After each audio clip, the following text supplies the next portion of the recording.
A close encounter with aliens in Mexico as Mexican Congress holds hearing on UFOs featuring purported alien bodies. In Mexico City, from Reuters, Mexican lawmakers heard testimony that, quote, "we are not alone in the universe," and saw the alleged remains of non-human beings in an extraordinary hearing marking the Latin American country's first congressional event on UFOs. In the recent hearing on unidentified anomalous phenomena, politicians were shown two artifacts that Mexican journalist and longtime UFO enthusiast Jaime Maussan claimed were the corpses of extraterrestrials. The specimens were not related to any life on Earth, Maussan said. The two tiny bodies displayed in cases have 3 fingers on each hand and elongated heads. Maussan said they were recovered in Peru near the ancient Nazca lines in 2017. He said that they were about 1,000 years old, analyzed through a carbon dating process by Mexico's National Autonomous University. Similar such finds in the past have turned out to be the remains of mummified children. Debris found in search for F-35 fighter jet that went missing after pilot ejected during mishap.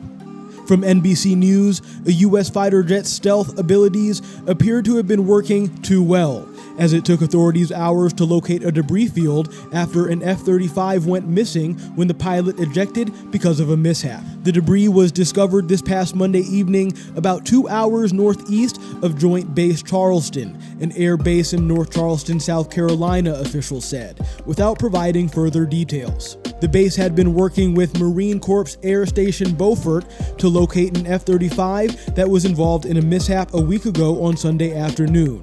The FAA did not immediately respond to a request for comment, and the circumstances that prompted the pilot to eject from the aircraft still remain unclear. From CNN Business, the iPhone 15 has hit the shelves around the world. Here's what you need to know. Apple's iPhone 15 lineup hit stores this past Friday as people waited in long lines across China, Europe, and the US to be among the first to get their hands on one of the company's next-generation smartphones. Leading up to launch day, analysts at firms such as Wedbush Securities have reported iPhone 15 pre-orders tracking much stronger than originally expected, with a heavy demand on its premium iPhone 15 Pro offerings, especially the Pro Max. Delivery and shipment times have moved to late October through mid-November for various Pro models. The new iPhones come as Apple's sales fell for the third consecutive quarter last month. iPhone revenue came in at $39.7 billion for the quarter, marking an approximately 2% year-over-year decline, as people update their devices less often. And finally, Zelensky visits Pentagon in push for breakthrough on long-range weapons. Ukrainian President Volodymyr Zelensky renewed his push for long-range missiles and F-16 aircraft in a whistle-stop trip to Washington, D.C. on September 21st. Zelensky told reporters on Capitol Hill, quote, "We had great dialogue. We spoke about so many details." But unlike his trip last December, which culminated in a U.S. pledge to send a prized Patriot air defense system and JDAM-guided bombs to Ukraine, Zelensky's latest visit has not been greeted with a major new arms commitment from President Joe Biden. Instead, the administration focused on bolstering Kiev's air defense and artillery stockpiles in a $325 million package. After an hour-long meeting with senators, the upper chamber's majority leader, Senator Chuck Schumer, summarized Zelensky's clear message to Congress, quoting the Ukrainian leader, quote, "If we don't get the aid, we will lose the war." Other lawmakers said the top priorities on the Ukrainian president's list included the U.S.'s Army Tactical Missile System, ATACMs, a surface-to-surface missile with the range to strike logistics and other targets behind the Russians' front lines. What's going on, everybody? Good morning. You are tuned into another episode of the Black Man Into the Wild podcast. You know I'm blessed to be here with you all today, and as always, I'm blessed to have you here with me as well. The Black Man Into the Wild podcast was born in the Pacific Northwest and covers topics centered around the most disruptive technological advancements that are going to play a role in reshaping our society for decades to come. Today, I want to introduce you all to a company called MyCover.ai.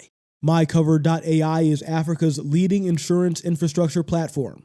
They leverage artificial intelligence and machine learning to scale insurance penetration across the continent. Through their proprietary retail channel, MyCover.ai, they provide product-focused and technology-driven policies targeted at deepening insurance adoption in Africa. And today, we're going to be talking about how MyCover.ai is looking to scale up its open insurance API platform with the $1.25 million in pre-seed funding recently raised, led by Pan-African venture capital fund Ventures Platform. I also want to take a look at this article tracking the EV battery factory construction boom across North America. I think there might be a lot of people who, till this day, when they hear the phrase EV or electric vehicles, they're probably only still thinking about one company, and you know who that is, Tesla. But when you really look at all that's going on across the country, I think that there's a lot more than meets the eye. That being said, before we get into these stories today, as always, if you have not already, please go ahead and subscribe to this channel, like the video, and share with your friends if you like what you hear.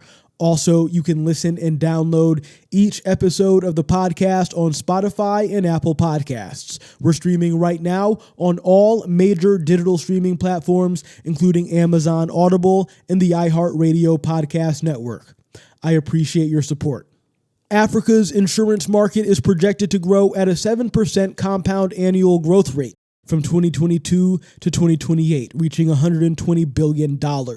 This leading story comes from TechCrunch. Despite this growth potential, the industry's low penetration, below 3%, limits its expansion. This situation presents opportunities for insurtech startups as a young population, increased smartphone use, affordable internet access, and fintech app proliferation are driving change in Africa. Nigerian insurtech startup MyCover.ai has secured $1.25 million in pre-seed funding, led by Ventures Platform, with Founders Factory Africa and Techstars participating. MyCover.ai's open insurance API enables businesses to integrate insurance into their offerings, aiming to address challenges in the African insurance market, including lack of access, inadequate coverage, unaffordability, and poor customer experience. The startup's focus on underwriting, distribution, and claims aims to accelerate insurance adoption in Nigeria and other African markets.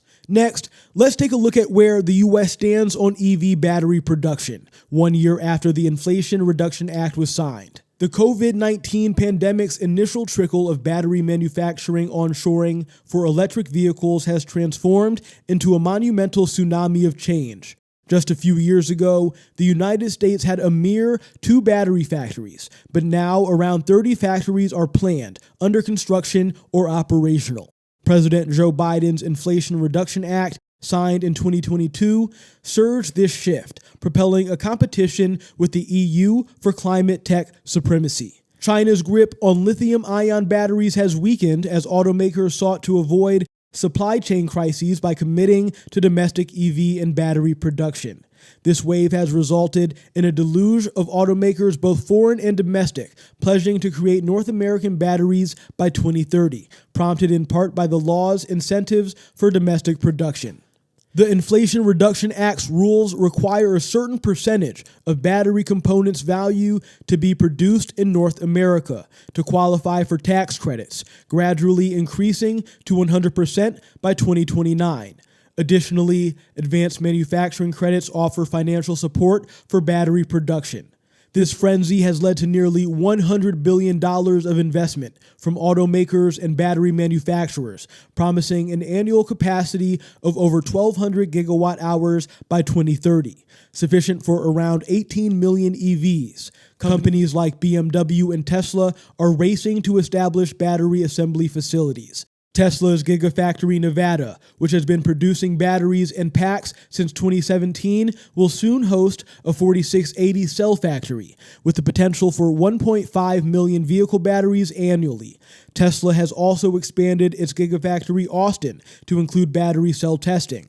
Honda has collaborated with LG Energy Solutions to create battery cells and modules in Ohio, aiming to secure recycling channels and cater to the North American market. Amid the sea of change in battery manufacturing, the United States is making a decisive shift towards self-sufficiency in EV battery production, altering the industry's landscape with a dramatic and transformative force. Thanks for listening, everybody. This has been another episode of the Black Man Into the Wild podcast. Have a great day.